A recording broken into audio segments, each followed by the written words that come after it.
Gambar ini diambil pada 9 Mei 2025. Vladimir Putin duduk di sebelah pemimpin China Xi Jinping menerima 29 ketua negara di Dataran Merah. Di latar belakang, lebih daripada 180 kentera. Kereta kebau. Peluru berpandu balistik antar benua. 11.500 askar sedang berarak. В учебном заведении подготовлено свыше 230 тысяч офицеров. Lula dari Brazil berada di barisan hadapan. Maduro dari Venezuela tersenyum ke arah kamera. Putin berumur 73 tahun, 25 tahun berkuasa. Gambaran yang ditunjukkan adalah seorang lelaki yang tidak dapat dikalahkan. Gambar satu lagi ini diambil minggu ini. Dataran Merah yang sama. Tarikh yang sama semakin hampir. Tetapi, kali ini, tiada kereta kebal, tiada peluru berpandu, tiada kenderaan perisai. Buat pertama kali dalam hampir 20 tahun, perarakan paling suci di Rusia hanya akan menjadi satu barisan askar berjalan kaki. Tanpa Xi Jinping, tanpa Lula, tanpa Maduro. Sebenarnya, dia kini berada di sebuah mahkamah persekutuan di New York. Pada 28 April 2026, Kementerian Pertahanan Rusia membuat satu pengumuman yang mengejutkan dunia. Tiada peralatan tentera dalam perarakan tahun ini. Alasan rasmi yang diberikan adalah samar-samar. Mereka berkata ia disebabkan oleh situasi operasi semasa.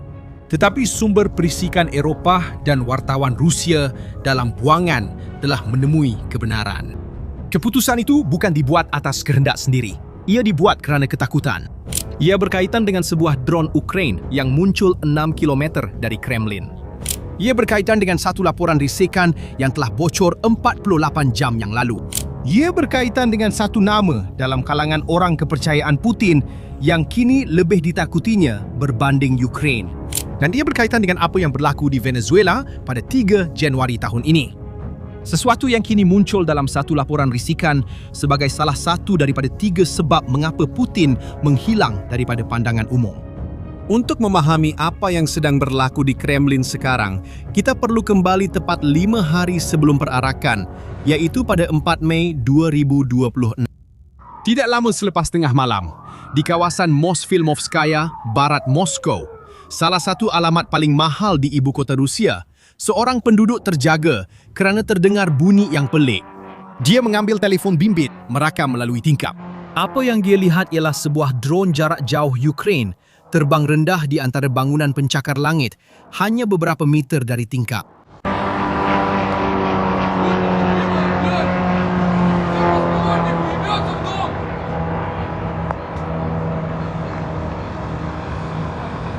Drone itu melepasi bangunan dia, terus terbang dan meletup beberapa saat kemudian. Sasarannya ialah Dom na Mosfilmovskaya, sebuah menara kediaman mewah yang didiami oleh golongan elit Kremlin, 6 km dari Dataran Merah, 4 km dari Kementerian Pertahanan Rusia. Untuk sampai ke bangunan itu, drone ini perlu melepasi sesuatu yang kelihatan mustahil. Moskow dikelilingi oleh sistem pertahanan udara yang paling padat di dunia. 101 posisi anti pesawat mengelilingi ibu kota Rusia, termasuk 10 bateri daripada sistem pertahanan udara jarak jauh paling canggih Rusia. Setiap satu berharga ratusan juta dolar dan lebih daripada 800 sistem jarak dekat. Kesemuanya gagal menghalang drone itu. Ia melepasi setiap satu dan meletup di sebuah bangunan kediaman kurang daripada 6 km dari pejabat Vladimir Putin. Reaksi Kremlin sangat mendedahkan. Datuk Bandar Moskow memperkecilkan serangan itu. Dia memuat naik mesej ringkas di Telegram, hanya mengatakan bahawa tiada mangsa. Tiada kenyataan rasmi daripada Kementerian Pertahanan Rusia. Tiada kenyataan daripada Putin, hanya ada kesunyian. Tetapi ada sesuatu yang lain. Dalam tempoh 24 jam berikutnya, internet mudah alih di Moskow telah diputuskan, satu langkah yang diakui sendiri oleh Kremlin sebagai sebahagian daripada pertahanan terhadap drone. Keselamatan di sekitar Dataran Merah telah digandakan dan Kementerian Pertahanan Rusia mengeluarkan satu ancaman yang belum pernah berlaku sebelum ini. Sekiranya Ukraine menyerang perarakan pada 9 Mei, Rusia akan melancarkan serangan peluru berpandu besar-besaran ke atas pusat Kiev. Soalan yang Kremlin tidak mahu jawab adalah mudah. Jika pertahanan udara termahal di dunia tidak dapat menghalang sebuah drone, apa yang akan menghalang 10 atau 100 drone semasa perarakan? Jawapannya ialah tiada apa-apa. Dan Putin tahu tentang perkara itu.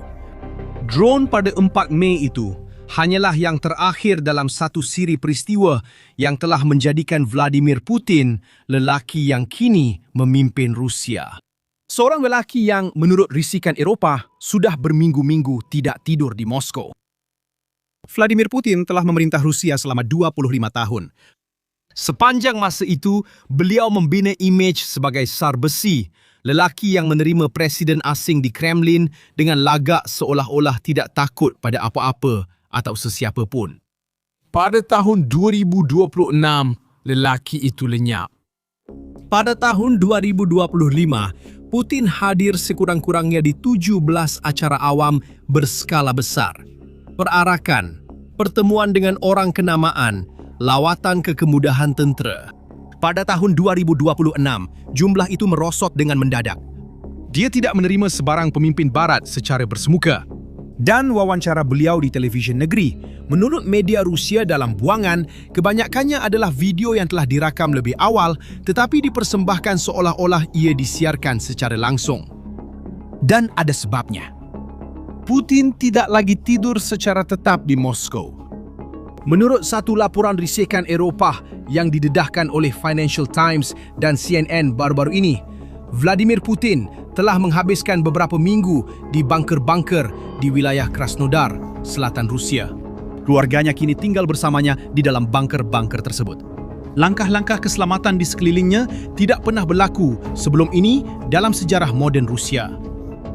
Tukang masak, pengawal pribadi, dan juru gambar dalam kalangan pribadi Putin telah dilarang menggunakan telefon bimbit yang mempunyai akses internet.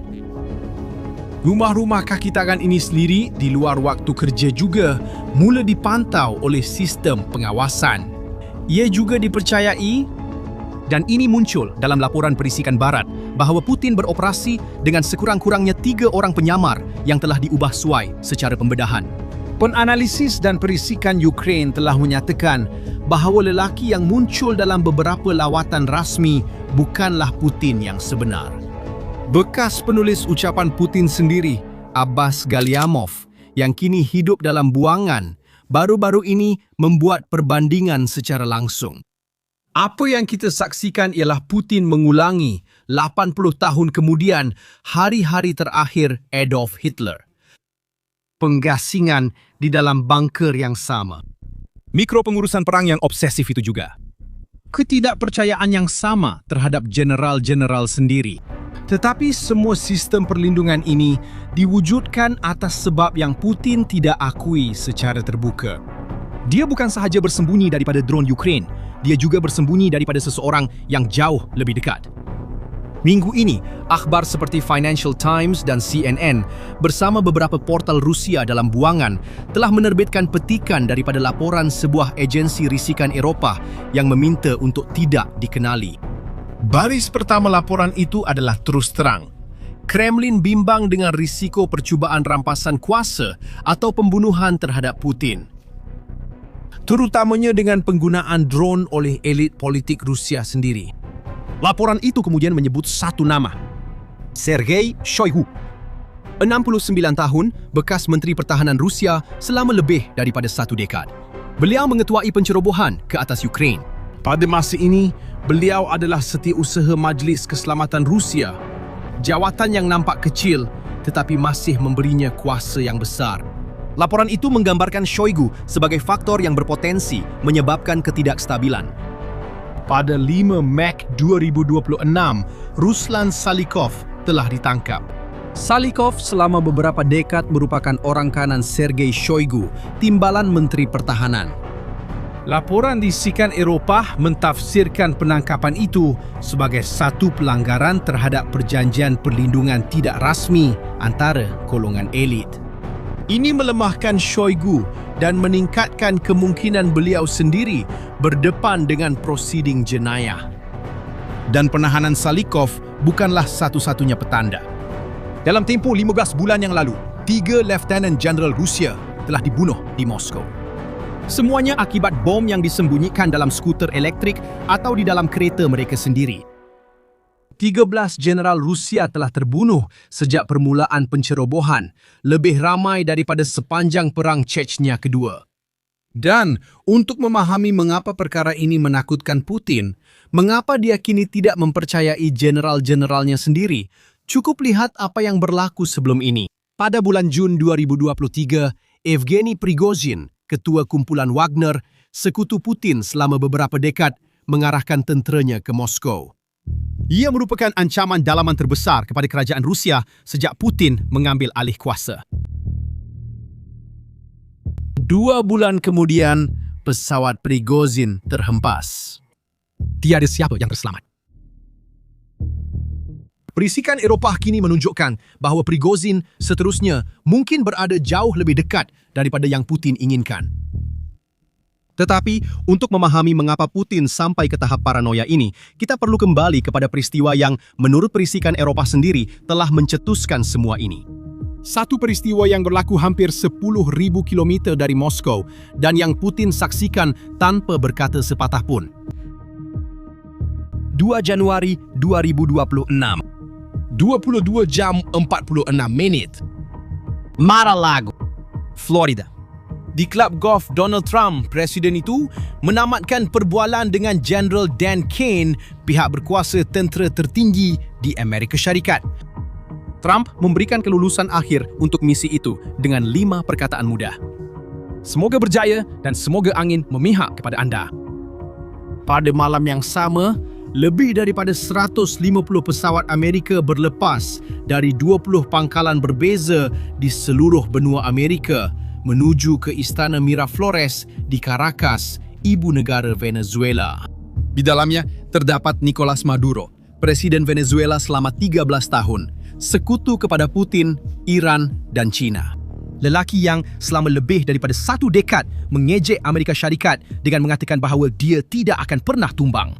Serangan bermula pada pukul 2 pagi waktu tempatan. Serangan cyber Amerika menggelapkan Caracas. Dalam kegelapan, helikopter Amerika muncul di bawah istana presiden. Askar elit Delta Force memasuki kediaman tersebut. Di dalam, Nicolas Maduro cuba berlari ke bilik kebal, dinding besi, pintu besi. Maduro sampai ke pintu itu, tetapi tidak dapat menutupnya. Askar-askar Amerika sampai terlalu cepat. Maduro ditangkap bersama istrinya, Cilia Flores. Kedua-duanya dibawa dengan tangan bergari ke sebuah helikopter. Dalam masa kurang dari 1 jam, pasukan petugas khas itu sudah berada di perairan antarabangsa bersama 2 tahanan tersebut di atas kapal. Beberapa jam kemudian, bekas Presiden Venezuela turun dari sebuah pesawat Jabatan Kehakiman Amerika Syarikat di tanah Amerika diiringi oleh ejen FBI dan ejen agensi anti-dadah Amerika Syarikat. Gambar-gambar Maduro yang bergari di tanah Amerika tersebar ke seluruh dunia. Tetapi ada seorang lelaki tertentu, hampir 10.000 kilometer jauhnya, yang menyaksikan dengan reaksi yang sangat tersendiri. Lelaki itu ialah Vladimir Putin. Menurut laporan disikan Eropah yang telah bocor minggu ini, laporan yang sama yang menyebut Sergei Shoigu sebagai ancaman dalaman yang berpotensi. Penangkapan Nicolas Maduro telah dimasukkan dalam senarai 3 faktor utama yang mencetuskan paranoia Putin ketika ini. Tetapi penangkapan Maduro adalah pencetus psikologi atas satu sebab yang mudah. Jika Amerika Syarikat berjaya memasuki istana sekutu utama Putin di Amerika Latin, menangkap presidennya dalam masa 1 jam dan membawanya ke New York dengan bergari, apa yang menghalang perkara yang sama daripada berlaku kepada Putin? Jawapan yang diberikan Putin kepada dirinya sendiri menurut risikan Eropah adalah mudah. Tiada apa-apa. Dan dalam minggu-minggu selepas malam Januari itu, Putin mula berubah menjadi lelaki yang kini berada di Kremlin, berkurung dalam bunker, dikelilingi oleh orang yang seiras dengannya dan curiga terhadap general-generalnya sendiri. Dan dengan mimpi ngeri itu dalam fikirannya, 3 bulan kemudian, Putin membuat keputusan yang mengejutkan dunia. Mengeluarkan kereta kebal dari perarakan kemenangan. Sabtu, 9 Mei 2026. Di Dataran Merah, Moskow akan berlangsung perarakan paling suci dalam kalender Rusia. Tetapi, perarakan yang akan disaksikan dunia tidak akan kelihatan seperti mana-mana perarakan dalam 2 dekad yang lalu. Barisan lebih daripada 180 kenderaan tentera yang melintasi Dataran Merah pada tahun 2025 akan tetap ada. Di tempat mereka berada, hanya akan ada asfalt kosong. 11,500 askar yang berarak pada tahun 2025 telah dikurangkan secara drastik. Untuk mengisi barisan, menurut kumpulan penentang Ukraine Atesh, pihak komando Rusia sedang menarik balik askar dari barisan hadapan di Ukraine dan menggantikan mereka dengan askar yang baru dikerahkan tanpa pengalaman tempur. 29 pemimpin asing yang pergi ke Dataran Merah pada tahun 2025 telah berkurang kepada 7 orang sahaja.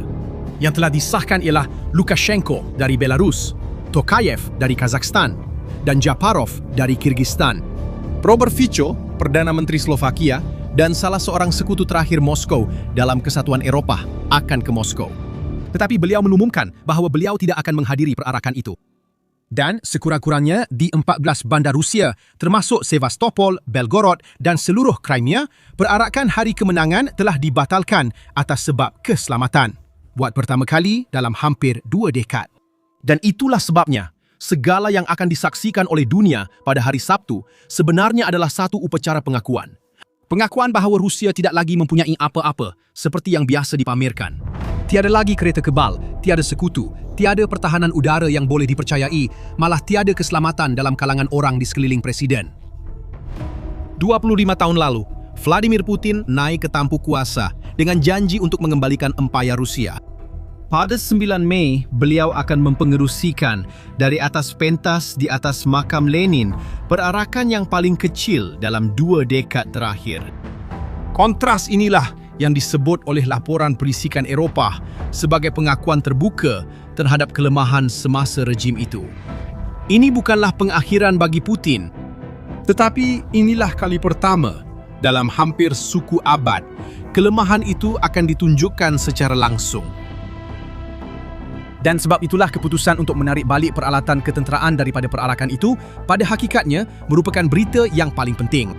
Pada hari Sabtu, Putin akan mempengerusikan perarakan yang paling kecil dalam 2 dekad terakhir. Alasan rasmi ialah keadaan operasi. Alasan sebenar, seperti yang ditunjukkan oleh laporan risikan Eropah minggu ini, adalah berbeza. Dia takut kepada Ukraine, kepada jeneral-jeneralnya sendiri, dan apa yang berlaku kepada Maduro pada bulan Januari. Putin tidak akan jatuh serta-merta. Tetapi Rusia yang dia perintah hari ini bukanlah sama seperti beberapa bulan yang lalu. Dan perarakan pada 9 hari bulan akan menjadi pengakuan awam pertama terhadap perubahan ini. Dan mungkin tiada siapa yang merumuskan perkara ini dengan lebih baik daripada Presiden Ukraine sendiri, Volodymyr Zelensky, dalam ucapan beliau minggu ini. Rusia telah sampai ke tahap di mana perarakan utamanya kini bergantung kepada kita. Dan ini adalah satu isyarat yang jelas. Ia perlu dihentikan. Saya berterima kasih kepada semua yang bersama kami, kepada mereka yang bersama Ukraine. Kemuliaan kepada Ukraine. Jika anda suka dengan video ini, langganlah saluran dan aktifkan loceng pemberitahuan. Jumpa lagi!